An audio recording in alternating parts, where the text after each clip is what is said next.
हाय friends, Hemant time tech में आपका बहुत बहुत स्वागत है। आज के जो मेरा टॉपिक है, एक 7294 का ऐम्प मैंने तैयार किया, जो मेरा टेस्टिंग ऐम्प है, जो मैं बास टेबल वगैरह चेक करता हूँ उसके लिए। ऐम्प ट्रांसफार्मर वही है। इसमें पहले ये बोर्ड लगी थी, अब उसकी जगह मैंने 7294 यूज किया है। 7294 यूज करने का कारण, सबसे बड़ी बात, इसकी ऑडियो क्वालिटी अच्छी लगी। इसका डिटेल वीडियो आपके बीच में मैंने डाल रखा है, आप उसे देख सकते हैं। उसके बारे में मैंने डिटेल किया है।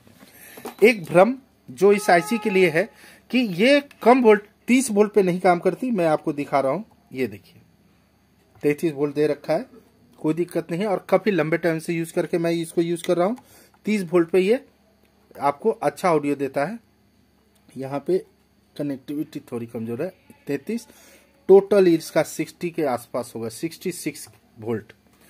बहुत अच्छी ऑडियो है। इस वोल्टेज पे 6 ओम्स के रेजिस्टेंस 6 ओम्स के स्पीकर लगाने पर मेरे काम अच्छा करता है। ये देख रहे होंगे दोस्तों, ये एक कट ऑफ है 90 डिग्री थर्मोस्टेट पे, 90 डिग्री पे काम करने वाला, 90 डिग्री सेंटीग्रेड पे काम करने वाला थर्मोस्टेट है। ये यहाँ लगा रखा है। इस आईसी के 9 नंबर पिन को स्टैंड बाई सप्लाई चाहिए। स्टैंड बाई सप्लाई नहीं मिलेगी तो ये क्या करता है कि मतलब आईसी को म्यूट कर देता है। इसी को मैंने इसके सीरीज में रखा है। अगर ये 90 डिग्री पहुंचता है तो ये कट ऑफ मार देगा, आईसी को प्रोटेक्ट कर देगा, आईसी खराब नहीं होगी। एक्सटर्नल प्रोटेक्शन मैंने इसमें लगाया है। आईसी में कहा गया है कि थर्मल प्रोटेक्शन है, फिर भी मैंने लगाया क्योंकि खराब हो जाने पर दोस्तों नुकसान बहुत होता है, रिपेयरिंग करना बड़ा महंगा पड़ जाता है।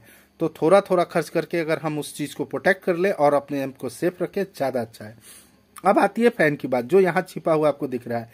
फैन को मैंने, इस वीडियो को बनाने का मेरा मेन मकसद है, फैन को मैं टेम्परेचर कंट्रोल पे रखूं। अगर टेम्परेचर बढ़े तो फैन चले, अन्यथा न चले।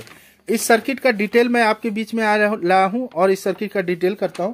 उससे पहले आपके बीच मैं ये बास टेबल के बारे में थोड़ा दिखा दूं।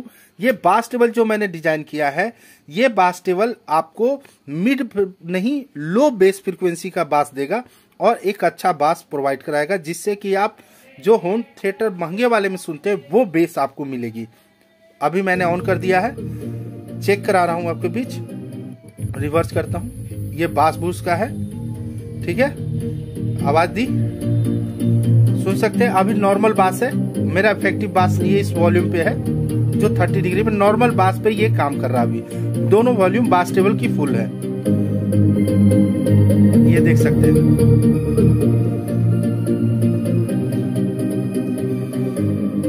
फॉरवर्ड कर रहा हूं दोस्तों, ये नॉर्मल बास है, ठीक है। आप हेडफोन लगा के सुनना। इस बास को मैं कम कर रहा हूं, अपने वाले बास को बढ़ा रहा हूं।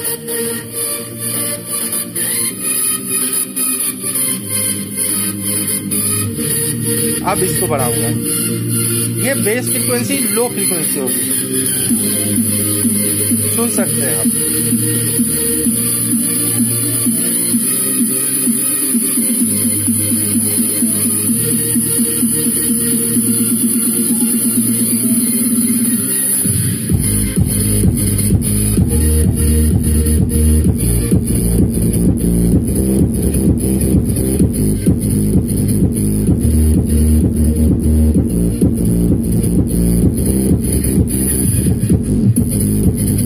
मेरा बनाया हुआ बास कम करता हूं।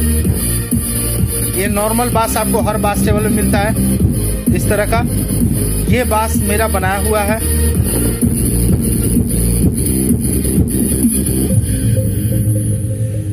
ये बास मैं आपके बीच में इसलिए बना के ला रहा हूं दोस्तों, और जल्दी ही आपके बीच में पूरी वीडियो डिटेल के साथ लाऊंगा, क्योंकि लो फ्रीक्वेंसी बेस न मिलने से थोड़ा सा बेस में कमी महसूस होती है। बास टेबल कई हैं, कई मार्केट में आते हैं, कई डिजाइन के आते हैं, हर में मैंने इंप्रूवमेंट की है। लो फ्रीक्वेंसी को एक अच्छा बेस बनाने के लिए मैंने ये डिजाइन किया है। अब बात करते हैं इस fan temperature based regulated fan की बात। इसमें आपको दिखाई दे रहा होगा जो दोस्तों, यहाँ पे मैंने एक 909 यूज किया, ब्रिज है, ब्रिज के बाद कैपेसिटर है। ये 5 वोल्ट ड्राइव बना के मैंने ब्लूटूथ को ऑन किया है जी, क्योंकि फिल्टर ब्लूटूथ अच्छा काम करता है। अगर इसी सर्किट से मैं उठा के 5 वोल्ट बना सकता हूं, लेकिन एक नॉइज क्रिएट होती है। इस एम्प की जगह मैंने एक छोटा सा थोड़ा खर्च करके 100 रुपये एक अलग से ट्रांसफार्मर 909 ये जो आपको दिखाई दे रहा है लगाया है, और इससे मैं नॉइज को खत्म कर देता हूँ। नॉइज इससे खत्म हो जाती है परफेक्टली, आपको नॉइज सुनाई नहीं देती है। अब आते हैं इस सर्किट पे। इसमें करना क्या है, नेगेटिव सप्लाई डायरेक्ट आपको फैन को दे देनी है, नेगेटिव सप्लाई फैन को देनी है। नेगेटिव सप्लाई मिलने के बाद ये फैन आपका बखूबी काम करने के लिए तैयार होता है। लेकिन आगे का सर्किट आपको समझना होगा। आगे के सर्किट में ये पॉजिटिव है, पॉजिटिव सप्लाई को ये 1061 की जगह आप एनपीएन कोई भी ट्रांजिस्टर यूज कर सकते हैं। 1061 के कलेक्टर पे दिया है और एमीटर से आउट लेके फैन को कनेक्ट कर दिया, यानी फैन का ये पॉजिटिव सिरा और फैन का ये नेगेटिव सिरा, ऐसे इसको कनेक्ट कर दिया है। आगे डिटेल करता हूं दोस्तों। इसमें इसके साथ TL431, एक TL431 ₹2 का ट्रांजिस्टर होता है, जो यहां आप देख रहे हैं। ये TL431 छोटा वाला ₹2 का ट्रांजिस्टर होता है। ये ट्रांजिस्टर नहीं है दोस्तों, एक्चुअली ये एक वेरिएबल जीनर डायोड है। क्या है? Variable Zener diode. कई तरह के सर्किट आपको गूगल्स पे मिल जाएंगे, लेकिन मैंने कई बना के देखे, लेकिन सबसे इफेक्टिव मेरा ये रहा, इसीलिए आपके बीच में ये वीडियो लाया रहा हूं। ये क्या करता है, अब इसकी सर्किट को समझते हैं। इसके रेफरेंस पे जितनी हम वोल्टेज बनाते हैं उसके बेस पे देंगे, यानी अगर 5 वोल्ट होगा तो 5 वोल्ट आउटपुट देगा यहाँ, अगर 12 वोल्ट होगा तो 12 वोल्ट देगा। तो इसको मैंने रेगुलेट करने के लिए क्या क्या किया है, इसमें अगर ट्रांजिस्टर को आप अपना बाई फेस रखेंगे सामने की तरफ, तो लेफ्ट हैंड की तरफ आपका आर होगा जो कि रेफरेंस कहा जाता है, ए होगा जिसे एनोड कहा जाता है, सी यानी कैथोड कहा जाता है।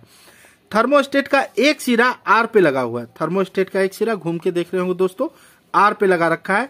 यही आर का सिरा यहां से होते हुए पूरा आपके बेस पे जाता है, यानी इस बड़े वाले ट्रांजिस्टर के बेस पे जाता है।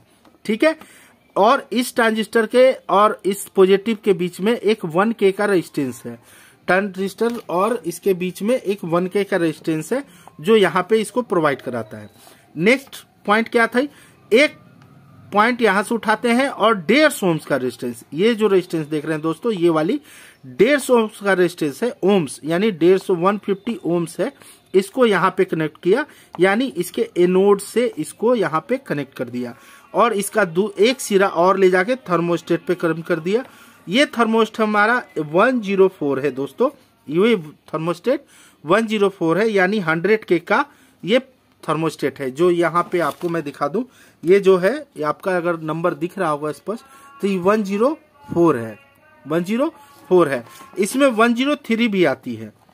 ठीक है, ये एनटीसी है, मतलब नेगेटिव टेम्परेचर कोफिशिएंट। एनटीसी है, एनटीसी का मतलब होता है नेगेटिव टेम्परेचर कोफिशिएंट, यानी टेम्परेचर बढ़ने पर इसके रेजिस्टेंस में कमी आती है। रेजिस्टेंस की कमी यानी 100 से ये नीचे की तरफ आएगा, 70, 50, 40 तक, 20 तक, और नीचे की तरफ आएगा, कंटिन्यूटी बढ़ती जाएगी।